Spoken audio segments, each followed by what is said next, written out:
Williams has got in on the act on F1 launch week, not with a new car, but with a new livery and identity. They've got a new title sponsor, which we're about to explain, and they did hold a launch event, so they're already ahead of a lot of the other teams who have managed to reveal cars, but no physical event for our journalists to attend. Scott Mitchell, our F1 reporter, is with me today. Scott, you were at the event yesterday. A nice big new sponsor, a title sponsor for Williams, new colour scheme.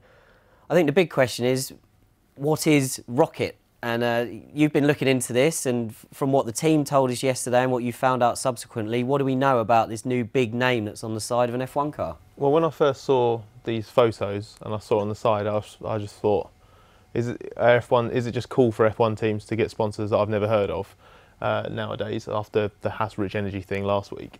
But so Rocket is basically it's an emerging brand of mobile phone basically. Is probably the easiest way to describe it. So that Rocket brand is what the ROC, that's what the ROK is. That's what they're going to be pushing. So that's why you've got that all splashed all over the car. That's why it's in the team name as well, because that's what they want to push. The company behind it and their history is in mobile phone technology, Wi-Fi connectivity, various different projects like that. And then the sort of wider group of companies has a lot of success in drinks brands and events and promotion and that sort of thing. So there's a lot of there is actually a lot of tangible success and history and a lot of money as well, because the guy who co-founded it is a US-based billionaire. So there's real money behind it, and I think it's probably fair to say that even though a few people were probably sceptical when they heard it and probably asked the same as me, like, who are these guys? It does look like Williams. Struck gold might be a bit premature, but it sounds like they've got themselves a genuinely exciting new partner. It's interesting when people say, I haven't heard of these companies that are now doing sponsorship, because that's why they're doing the sponsorship, to get heard of.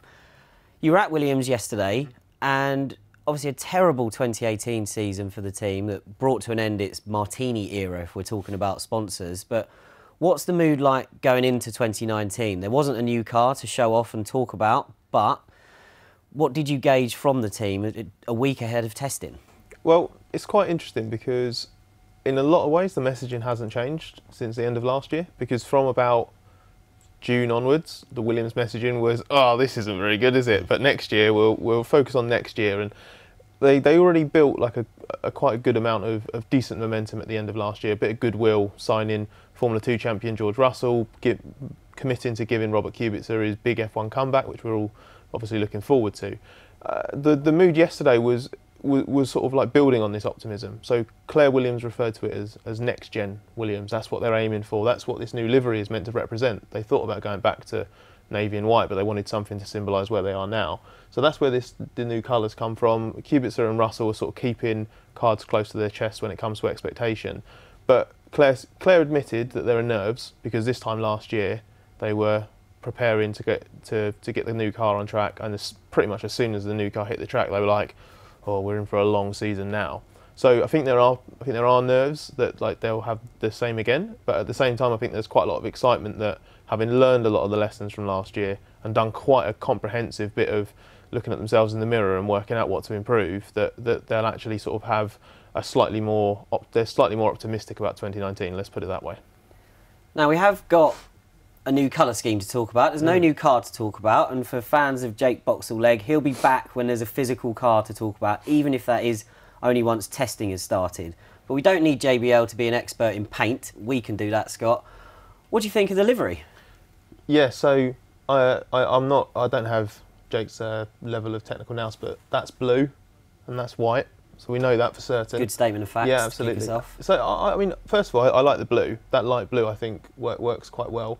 I think they've actually, when I first saw it yesterday, the way they launched it was in quite a dark sort of auditorium basically, and artificial lighting, and you don't really get a realistic sense of what the colour scheme looks like. But actually, sort of seeing it like that, I think it actually incorporates the logo quite well. It's not as, for want of a better word, when I looked at it, I thought, is that it? It didn't really look finished, if I'm completely honest. But that must have been my viewpoint, because now when I see it properly, I like it a bit more. I think maybe like I thought it was a bit disingenuous to say that the traditional Williams colours are navy and white, because we were joking about this in the office before we came on air. It's like, it's not really Williams colours, navy and white. They started out white, then they became sort of with green branding, and then it became mainly yellow, white, and a bit of blue, and then mainly sort of blue and yellow, and then after being red at the end of the 90s, then they settled on blue and white. So it's only, I think it's only really the recent part of their history. And really that colour scheme of navy and white is just associated with an era where they didn't have a title sponsor. Yeah, exactly. So I can actually, normally when you hear companies talk about things like, oh, branding, messaging, yeah, window into where we are at the moment as a company, we want this to be fresh and striking and represent something bigger, you kind of think it's just a bunch of marketing speak, really. It doesn't mean anything. But I quite like that Williams haven't just gone, oh, we're in massive trouble at the moment, quick, let's make it look like a Camel liveried car or a Rothmans liveried car, like they did with 2013, the final year before Martini. They brought back the sort of the gold and red, didn't they? The sort of stripe. Very subtly. Yeah, exactly. It was a tiny little bit, just to sort of like hark back. And 2013 was not great. So I quite like it. I mean, I don't know. Like, what do you think? Because like I saw it in person, so I was a bit like, oh, not certain. Now I've sort of seen the images that I guess you saw yesterday. Well, I mean, any car that's got some light blue on it is potentially a nod to a Leighton House, which is a good start. So maybe the whole car should be light blue. My concern with anything where you've got faded paintwork like we've got around here, I suspect that's the sort of thing that probably looks better in this environment, whereas we've got, as you described it, moody lighting in a studio. I wonder if that won't stand out too much on track. And someone on Twitter actually sent me a version where they'd put dark blue lines around this bit to make it stand out more.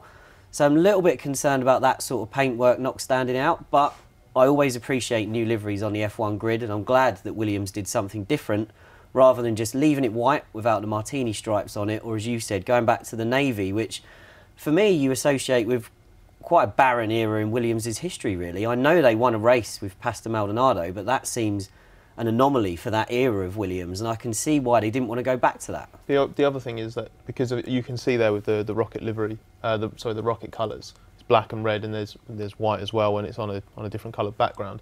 They thought about mocking them up, or that they did mock the car up in those colours, because they talked about sort of why they settled on this, and the fact that obviously they had to get the rocket guys on board and say, right, do you like this? And they said, well, you know, rocket's not really light blue and white, so are you sure? And they'd sort of seen, okay, well, you know, we've done it in black, we've done it in white, we've done it in red, like actually have a look at it in this blue. And apparently like the rocket guy loved it straight away and was like, yep, okay, fine, I'm in. So I think they've sort of won them over. It probably would have been a bit weird to see a Williams in red or black. I don't think it wouldn't necessarily have looked bad, but I quite like that they've got that sort of like white blue thing going on, because even if you can't say with certainty that Williams has one definitive traditional colour, like white and blue just sort of feels right.